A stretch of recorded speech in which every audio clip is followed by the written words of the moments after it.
بسم اللہ الرحمن الرحیم۔ آپ دیکھ رہے ہیں اردو پوائنٹ۔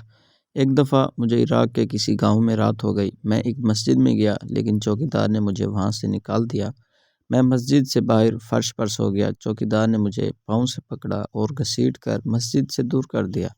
ایک خدا ترس آدمی مجھے اپنے گھر لے گیا۔ وہ شخص چلتے پھرتے اٹھتے بیٹھتے ہر وقت استغفار پڑھتا تھا۔ صبح ہوئی تو میں نے اس شخص سے پوچھا کہ کیا آپ کو استغفار پڑھنے کا کوئی فائدہ بھی ہوا؟ اس نے جواب دیا، جی ہاں، میری ہر دعا قبول ہوئی سوائے اس کے کہ میری ملاقات امام احمد بن حنبل سے ہو جائے۔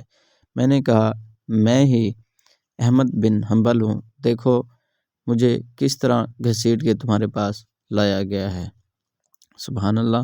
استغفار پڑھنے کے بہت ہی فائدے ہیں۔ ایک فائدہ آپ نے سن لیا۔